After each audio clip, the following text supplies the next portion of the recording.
Sobrang saya ng LA Lakers sa nakuha nilang player sa NBA draft. Sino naman kaya yan? At 7'4" center ng NBA draft mga idol, napunta sa exciting na kupunan. NBA draft day at maraming French players ang nakuha sa top 10. Hindi first pick si Alexander Sor, pero ang first pick ay mula France pa din na si Zaccharie Risache, isang 6'8" small forward na nagtala ng 28 points sa playoffs ng Professional League sa France. Sa madaling salita, elite shooter to mga idol, off-ball player at may potensyal na maging best point of attack defender ng Atlanta Hawks. Having said that, back-to-back nakuha ng France ang number 1 pick ng NBA draft. Second pick nalaglag sa Washington Wizards ang 7'1" center at napaka-agile na big man na si Alexander Sor. Laging number 1 sa mock draft to pero nahulog sa number 2 sa draft day. For the third pick, Reed Sheppard nakuha ng Houston Rockets 6'2" guard mula Kentucky. And for the fourth pick ng San Antonio Spurs, makakasama ni Victor Wembanyama ang 6'6" guard mula Connecticut na si Stephon Castle. Kailangan ng Spurs ang kanyang defense at scoring ability. At ayon sa mga analyst, magandang pares daw ito kay Victor Wembanyama. Imagine, 6'6" point guard mga idol.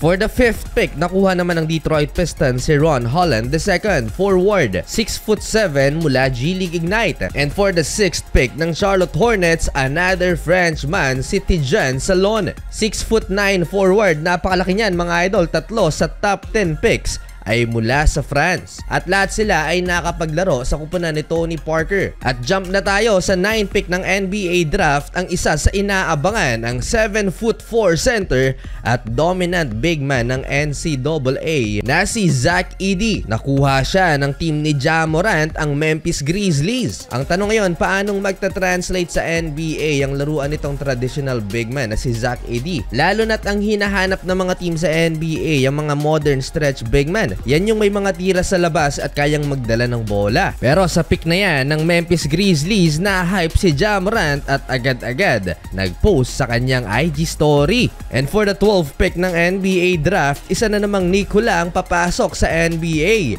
Yan ay si Nikola Topic, mala LaMelo Ball at Tyrese Haliburton nakuha ng Oklahoma City Thunder. Bali tatlo na silang magkakatunog ang pangalan, Nikola Jokic, Nikola Jovic ng Miami Heat at eto, Nikola Topic.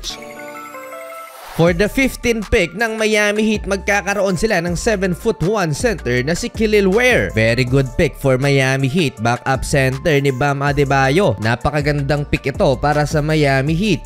And for the 17th pick ng LA Lakers, hindi si Bronny James ang kinuha ng purple and gold, si Dalton Knecht, ang 6'5" guard mula Tennessee at perfect pair ito kay Austin Reeves. White guy, athletic at mukhang masaya naman ang front office ng Lake Show na siya ang napili ng purple and gold. Sinasabi rin ng ilang mga analyst na steal of the draft daw itong si Dalton Knecht. As a small forward, nag-average to ng 40% sa 3-point area. Well, hindi napili sa first round si Bronny, may kinabukasang draft pa naman, second round, at may 55 pick pa ang LA Lakers. May pag-asa pa nga kayang ma-draft ang anak ni LeBron.